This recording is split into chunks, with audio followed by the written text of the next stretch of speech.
Bismillahirrahmanirrahim. Assalamualaikum warahmatullahi wabarakatuh. Halo teman-teman semuanya, selamat datang di Podcast Kastrat episode ke-6.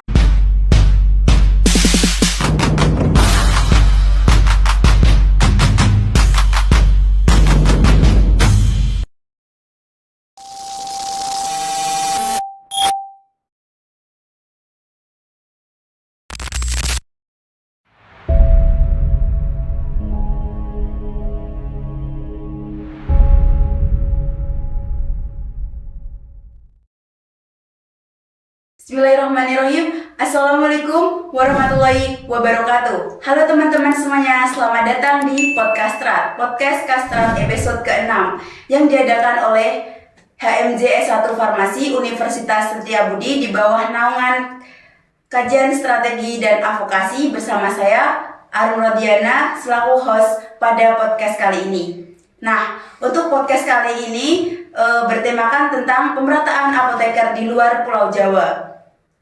Nah, untuk mengkaji isu ini tentu saja saya tidak sendiri, saya ditemani oleh Kak Naren. Halo Kak Naren. Halo Kak Arum.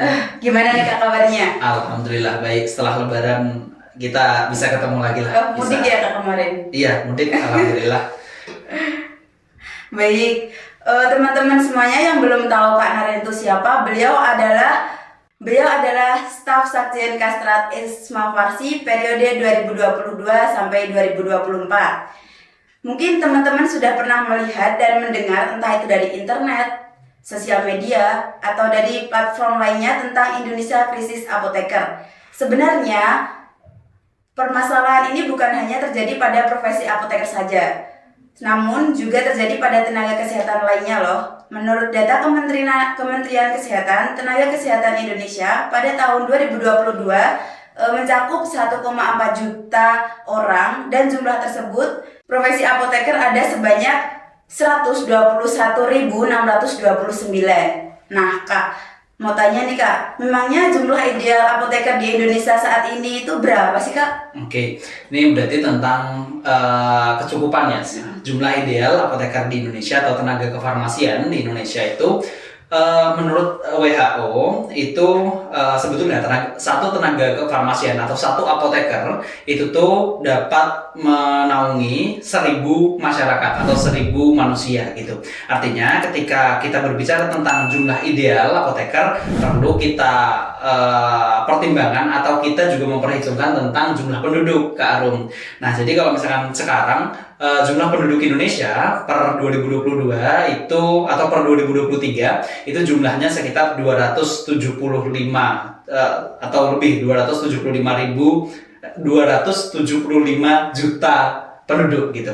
Nah, artinya ketika memang kita hitung-hitung satu apoteker bisa menaungi atau melayani 1.000 penduduk, itu tuh kebutuhan untuk penduduk Indonesia 275 juta, itu artinya kebutuhan apoteker di Indonesia itu sebesar 275.000 gitu. Sedangkan tadi mungkin sudah disampaikan ke Arum bahwa saat ini apoteker itu jumlahnya di angka 120-an ribu gitu. Artinya masih ada sekitar ya hampir 10.000 lebih kekurangan tenaga kefarmasian di Indonesia untuk bisa mencapai rasio ideal tenaga kefarmasian tadi gitu. Baik, nah kalau dari jumlah belum mencukupi nih Kak, gimana tentang persebarannya? Oke, nah persebaran ini unik Kak Arum. Jadi kalau misalkan dari jumlah ya, kalau kita lihat dari jumlah memang kurang.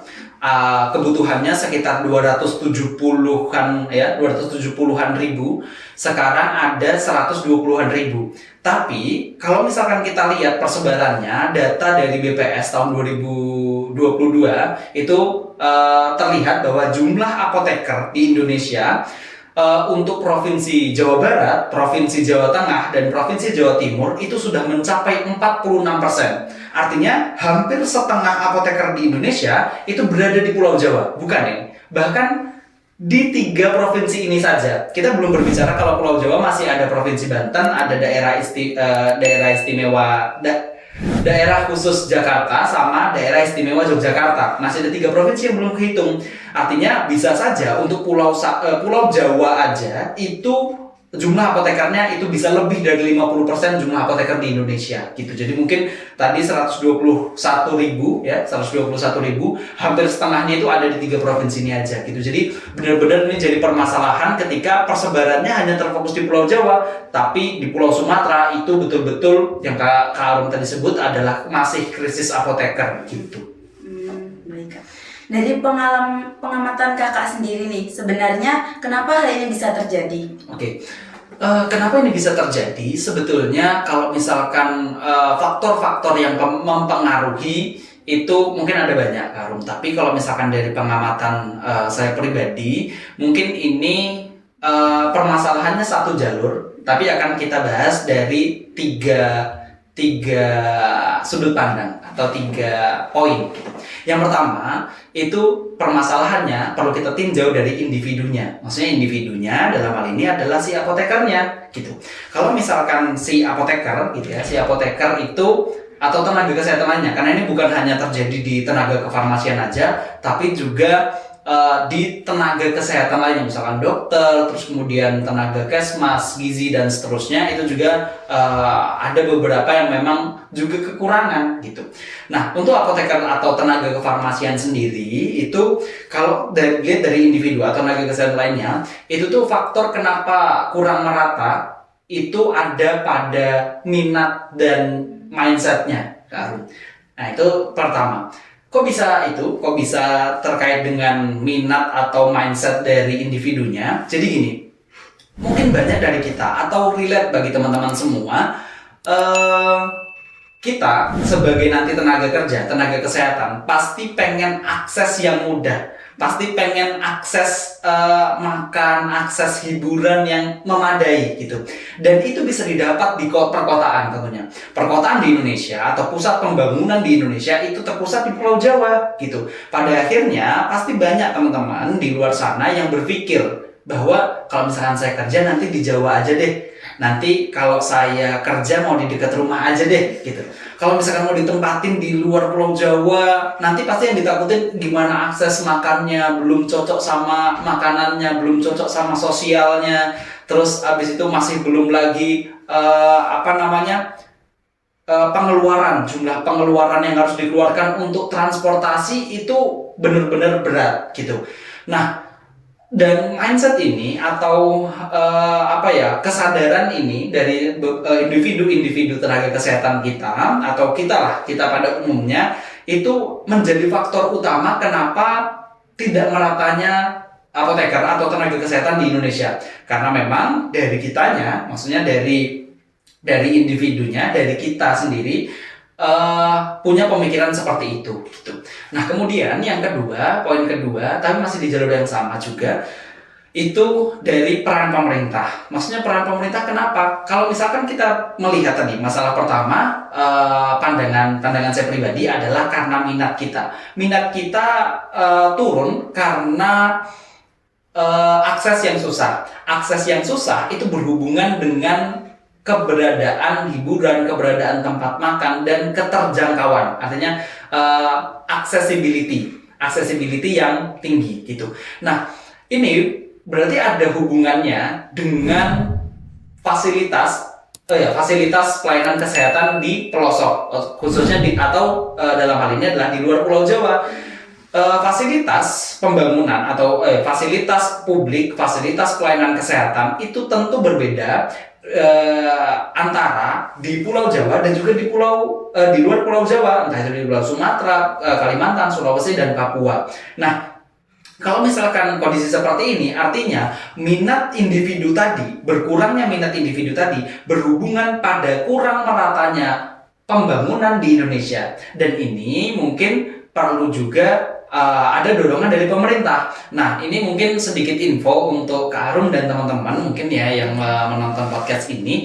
Jadi sebetulnya dari pemerintah, dalam hal ini adalah Kementerian Kesehatan, itu punya program namanya Nusantara Sehat. Nusantara Sehat kalau itu kemarin namanya Nusantara Sehat, kalau sekarang namanya TUKSUS. Penugasan khusus TUGSUS. Nah, di situ itu mirip kayak Nusantara Sehat, cara pendaftarannya sama, programnya Programnya sama. Jadi itu adalah satu program yang mendorong para nakes-nakes ya, tenaga kesehatan untuk dokter, apoteker, dokter gigi, kesehatan masyarakat, ahli kesehatan masyarakat, ahli gizi dan lainnya itu untuk bisa mengabdikan dirinya ke daerah-daerah terpencil di Indonesia. Nah, nanti di sana pun ya itu bakal dibiayai, maksudnya diberikan insentif yang mencukupi, yang memadai. Dan mungkin ini ada beberapa ya, ini saya lupa sebetulnya untuk profesi apa. Seingat saya kalau nggak salah dokter gigi. Ini kita ambil contoh dokter gigi. Untuk di tahun 2022 program Nusantara Sehat jadi program Nusantara Sehat itu bakal ada 2 nanti pilihannya. Daerah terpencil dan daerah sangat terpencil. Untuk daerah terpencil itu gajinya per bulan bisa sampai 9,5 juta.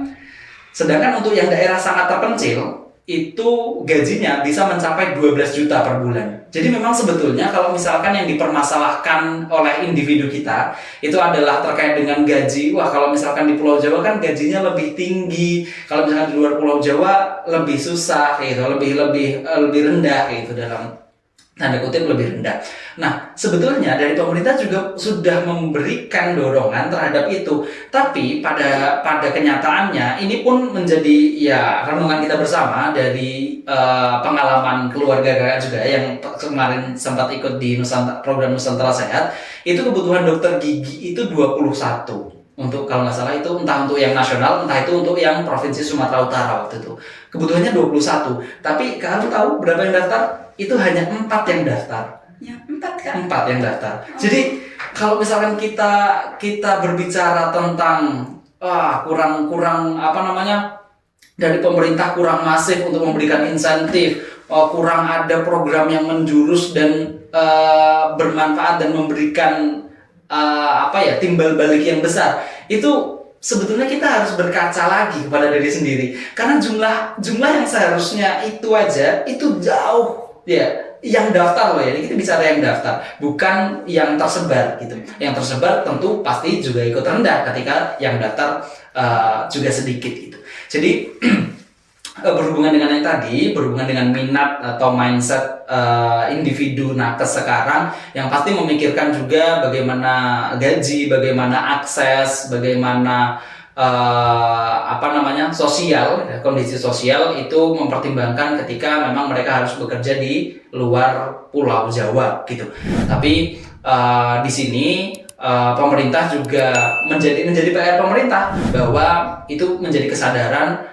Ternyata memang pembangunan di Indonesia itu hanya terfokus di Pulau Jawa, sehingga hiburan, makan, dan pembangunan lainnya, pembangunan fasilitas khususnya dalam hal ini kita bicara apoteker dan tenaga kesehatan lain, fasilitas pelayanan kesehatan itu juga harus merata di seluruh Indonesia gitu, sampai ke pelosok, bukan hanya yang penting di Pulau Kalimantan, yang penting di pulau ini, tapi bisa sampai gitu ya, fasilitas pelayanan kesehatan bisa menjadi perpanjangan tangan dari pusat kesehatan rumah sakit, bisa menjadi perpanjangan tangan sampai ke pelosok, sampai ke daerah-daerah, sampai di daerah yang mungkin sulit terjangkau, kita bisa menyalurkan kesehatan lewat mungkin keahlian farmasi yang kita miliki gitu.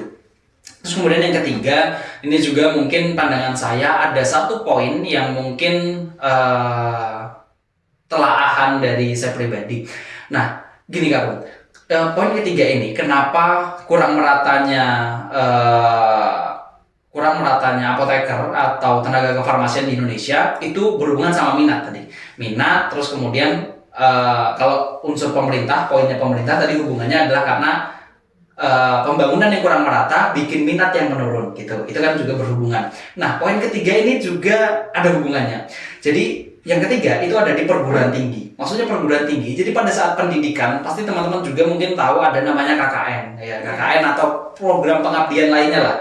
Program yang semacam pengabdian turun ke masyarakat, tinggal dan berinteraksi secara langsung dengan masyarakat. Nah, ada beberapa perguruan tinggi, ya, ada beberapa perguruan tinggi untuk jurusan farmasinya itu tidak ada KKN, gitu. Tidak ada KKN, artinya di program studi farmasi itu tidak diberikan, tidak diprogramkan secara pendidikan itu untuk terjun langsung ke masyarakat, untuk menerapkan keilmuannya, sehingga ketika mahasiswa tidak merasakan atau tidak pernah untuk terjun langsung ke masyarakat, berinteraksi langsung dengan masyarakat secara masif gitu, itu akan juga menurunkan minat, karena ketika tidak pernah merasakan, ya nggak bakal pengen. Nah, mungkin ada hubungannya, atau kita sebut ini tak kenal maka tak sayang gitu.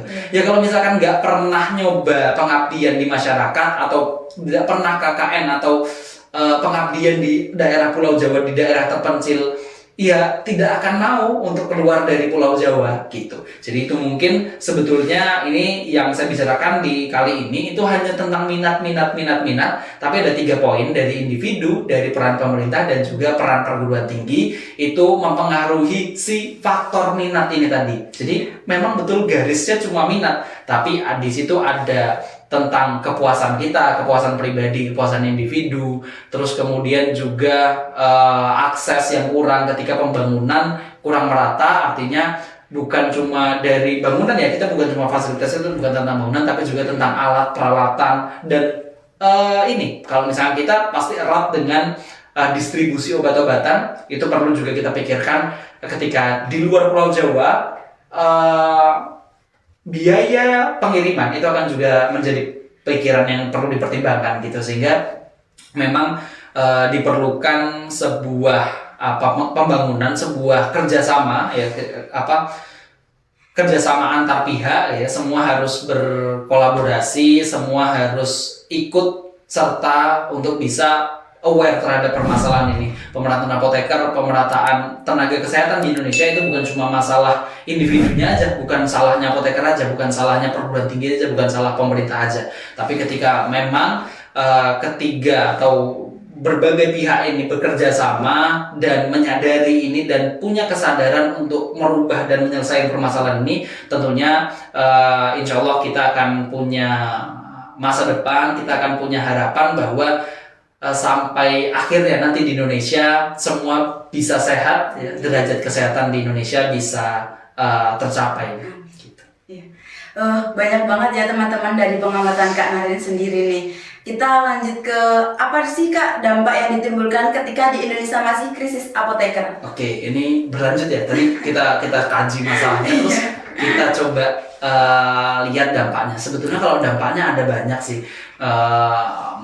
Tapi yang paling utama adalah dengan kurangnya apoteker itu akan berkurang juga pelayanan farmasi sampai ke masyarakat gitu. Artinya pada akhirnya ketika pelayanan farmasi tidak sampai ke masyarakat, output akhirnya itu adalah penurunan pelayanan kesehatan langsung ke masyarakat.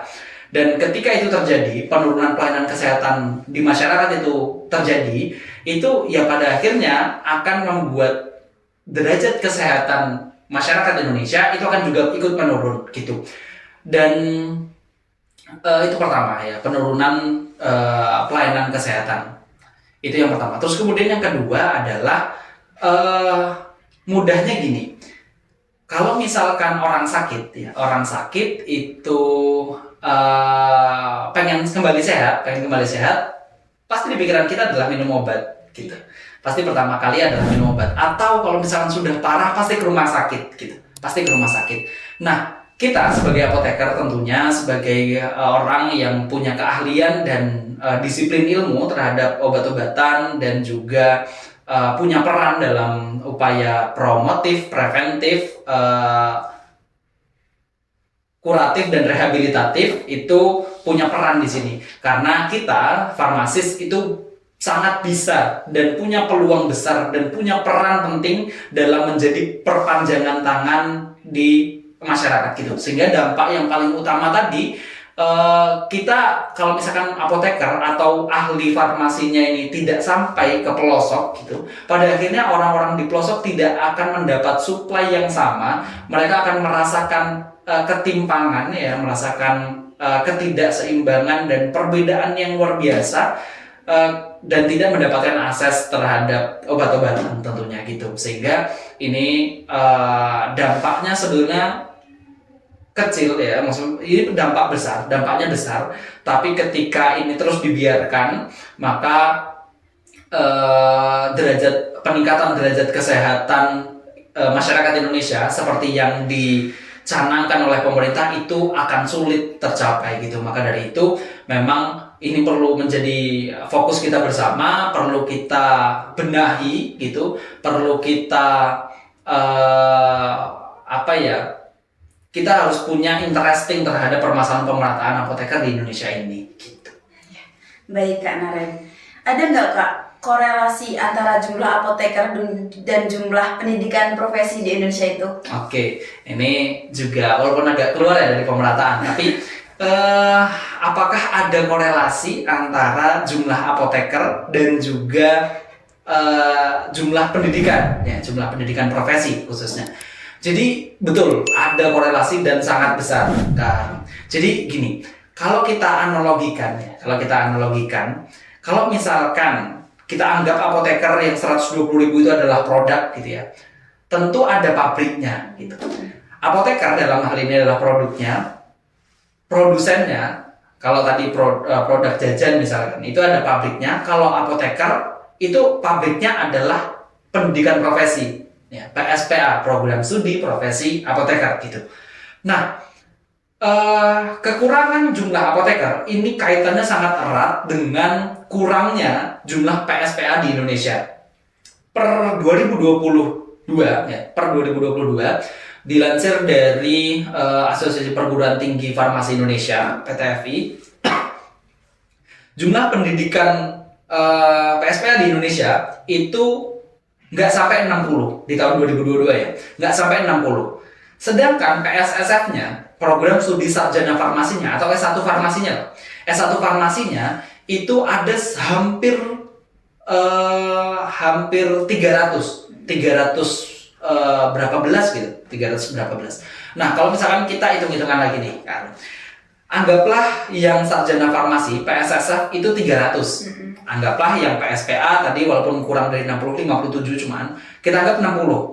Itu pun masih ada gap, masih ada perbandingan 60 PSPA dengan 300 PSSF. Artinya perbandingan masih ada 1:5 gitu, 1:5. Jadi secara institusi lulusan S1 farmasi itu harus berebut gitu. Peluangnya hanya 20%, hanya 1/5 untuk bisa melanjutkan pendidikan ke apoteker. Nah, ketika sarjana farmasi ya lulusan S1 farmasi itu nggak bisa lanjut ke apoteker, ya pada akhirnya ketercapaian ya ini menjadi masalah di pabrik tadi. Kalau misalnya kita analogi di pabrik tadi, itu akan menjadi permasalahan di produknya.